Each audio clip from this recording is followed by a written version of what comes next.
Hello, I'm First Alert Storm Team Meteorologist Joseph Williams with your Valley News Now update for Saturday, June 21st. Thanks for joining us again. Valley News Live, First Alert Storm Team Meteorologist Joseph Williams with your First Alert forecast. Now, we've talked about this storm since last night because of how intense it is. It brought plenty of wind damage reports. It brought heavy rain, large hail, and even a couple of tornadoes. One of those tornadoes even caused some fatalities. So, very significant event indeed. Now, Lisa Green had already recapped this event earlier this morning, but just to recap again, we saw a pretty active weather pattern across our region. And this is kind of what you're seeing. Again, we saw those really severe thunderstorms rolling through portions of our region throughout the yesterday evening and overnight. Let's take a closer look at what I'm showing. So this is a satellite and radar loop of this storm system that rolled through our region yesterday. We had a low pressure system with a stationary front attached to it, and that meant a whole bunch of warm, moist, unstable air was just kind of sitting on top of our region, and that meant any storms that could form, they had plenty of fuel to develop, and as a result, those storms, when they started out in eastern Montana, moving through western North Dakota, they exploded in intensity throughout the evening hours on June 20th. There was also some wind shear involved with this low pressure system, which is part of the reason we saw that rotation and why we saw those tornadoes in the process. Now, I want to briefly talk about one of the more interesting features with that low pressure system. So let's go over what happened. At one point, we had a squall line, or what's technically called a quasi-linear convective system, moving through eastern North Dakota. And as it evolved, it slowly weakened. This created a pressure gradient between the squall line, between the line of severe thunderstorms and the back of that line. So a line formed behind, so a low pressure system formed behind that line of severe thunderstorms. This created a pressure gradient, and with pressure gradients you get strong sustained winds at times. So like, think of a low pressure system to the south of Fargo and a high pressure system to the north of Fargo. That will create a wind in the process. Winds form due to pressure gradients, and in this case we had very strong severe thunderstorms rolling through last night. And they were so strong, in fact, that when they moved east, they created a pressure gradient leading to that low pressure system. Let me show you what I mean by that.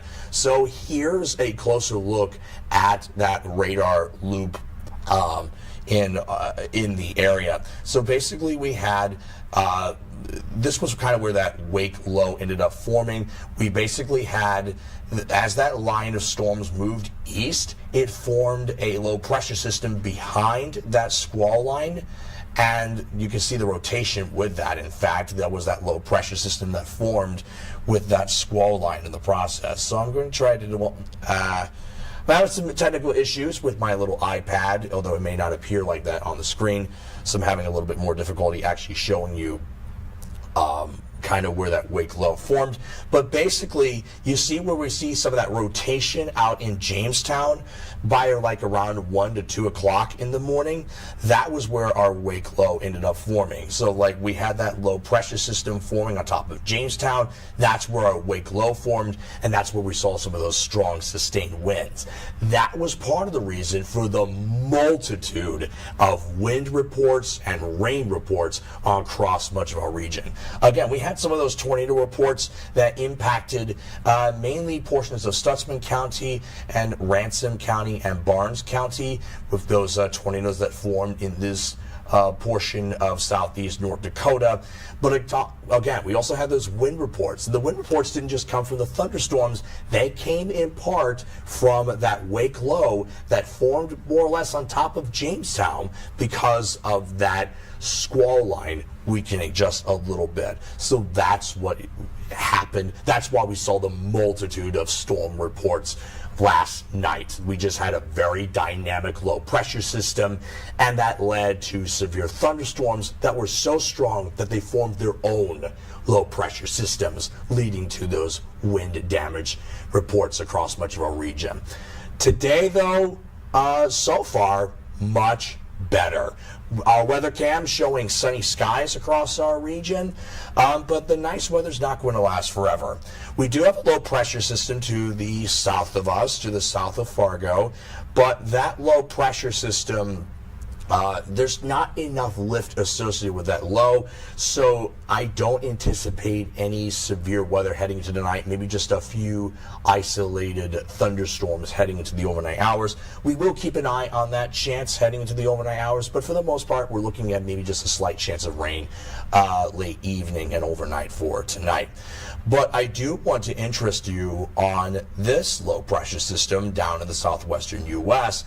That low is going to move towards the northeast, and as it moves northeast, it'll bring with it a much better environment for severe thunderstorm threats across a region. And in fact, nearly all of our region is under a slight risk.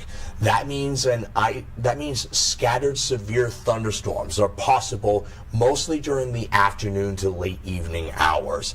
And that threat mainly extends across the Red River Valley and nearly all of Minnesota. Only a portion of the Devils Lake Basin and James River Valley is under a level 1, a marginal risk, not as likely to see severe weather out in those locations. But otherwise, the rest of our region has a slight chance. It's small, but there's a chance of seeing scattered severe thunderstorms. Those thunderstorms can produce golf ball sized hail, winds up to 75 miles per hour, and maybe even a tornado or two. So we are looking at a very dynamic setup for Sunday, the chance for some severe weather for Sunday, and that's the reason why Sunday is a first alert weather day. Sunday is a first alert weather day due to that potential for severe weather. Let's go over the timeline, in fact. Again, for tonight, I think we're just looking at a few rain showers in portions of our region. The threat of severe weather for tonight is very low indeed, because there's just not, while the instability is there, there's plenty of humidity, there's plenty of heat, there's not a lifting mechanism in place to really get that severe weather chance going. But again, we will keep an eye on that chance. But basically, it's just a few showers during the overnight hours. Then as we head into late Sunday morning, things get interesting.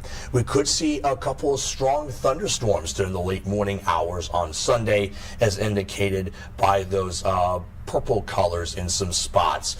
We will keep an eye on that late morning chance on Sunday. Then during the afternoon hours, we'll mainly see scattered showers and thunderstorms impacting the northern areas of our region. Again, expect some of those yellow, orange, and red colors, indicating a couple of strong thunderstorms possible on Sunday afternoon and evening. So it seems like we mainly start with the northern areas seeing some thunderstorm activity on Sunday afternoon and evening.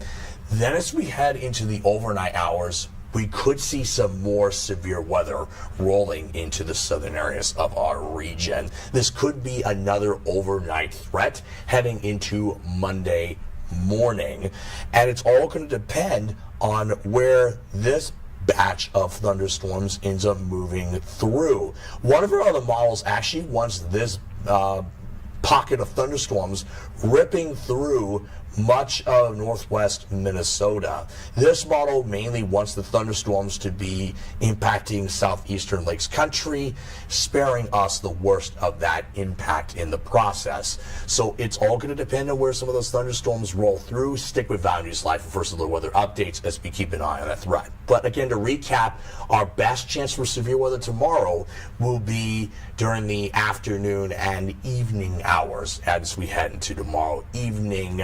But we will keep an eye to see if that threat extends into the overnight hours. Luckily, by late Monday morning, any leftover rain is gone, and we get a break of rain from the rain for Monday afternoon. How much rain are we anticipating? Again, it all is going to depend on where the strongest showers and thunderstorms roll through, but we could see rain totals of up to an inch in some spots in our region. So we're looking at some pretty good downpours expected with that system in place as we head into tomorrow evening. One thing we're also keeping an eye on is the temperatures.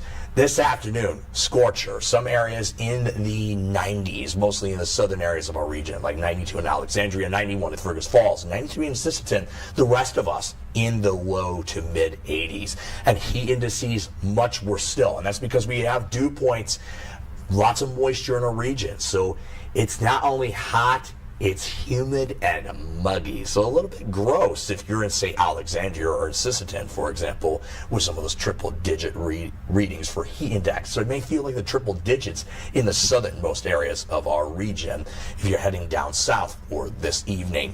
For tomorrow morning temperatures will be in the 60s to low 70s, so we are looking at a very warm morning on our hands. But I'd still recommend getting anything done during the morning hours, because by the afternoon hours, again, there's a chance of seeing those strong thunderstorms mainly impacting the northern areas of our region, as that first alert weather model had shown earlier. And meanwhile, in the southern areas, like I say, Wahpeton and Sisseton, temperatures could be in the 90s, with Fargo itself getting around 90 degrees. You can imagine that with the humidity in place, because again, tomorrow we're looking at another round of dew points. Things are going to get much hotter still. And because of that, we do have heat advisories in effect from northeast South Dakota to Lakes Country into Lake of the Woods County. So a large swath of northeast South Dakota to west central Minnesota is expecting heat indices at or above 100, which, if you don't properly prepare for the heat, can lead to heat-related illness such as heat stroke and heat exhaustion. So make sure to take the heat into consideration for tomorrow afternoon and evening too. So let's briefly recap what we talked about so far. Had a very dynamic low pressure system in place between Friday night, June 20th, and early Saturday morning, June 21st. So strong it produced thunderstorms that produced their own low pressure systems. And that's why we saw the multitude of wind reports, hail reports, flood reports, and even tornado reports across our region. And by the way, some of those reports were sent by you guys. Thank you so much for sending those photos and videos to valleynewslive.com. We highly appreciate it. Always send photos our way. We will definitely keep that into consideration. And then for tomorrow, the biggest issue will be the heat and then the severe thunderstorm risk across much of our region, which could bring golf ball sized hail, damaging winds up to 75 miles per hour, and even a tornado risk for tomorrow afternoon and evening, which is why tomorrow is a first alert weather day. Stick with Valley News Live for first alert updates. We'll keep an eye on that risk. And then thereafter, we are looking at some more rain chances as we head into the latter half of the work week. So we're looking at some more isolated to scattered shower and storm chances. Stick with Valley News Live for first alert updates as we keep an eye on that risk. But I guess the best way to sum up the whole story is yesterday into this morning, very active indeed with that severe weather rolling through. Tomorrow may be another active weather day on our hands. So tomorrow is that first alert weather day. Keep the VNO weather app on standby. You can always get the latest weather updates. I'm going to pull it up right now so you can see what I'm talking about on my little phone here. But basically, always keep the VNO weather app on standby. We will get you the latest weather updates on that. And then after the heat moves out tomorrow, we will deal with some more rain chances later in the work week. I will go over the forecast again on Valley News Live at 6, 9, and 10 for tonight, and for the 9 and 10 o'clock shows for tomorrow. So stick with Valley News Live for those first little updates. And feel free to watch me if you get the time. In the meantime, thank you so much for taking the time watching this video. I highly appreciate it. And just be safe out there as we head into the next couple of days.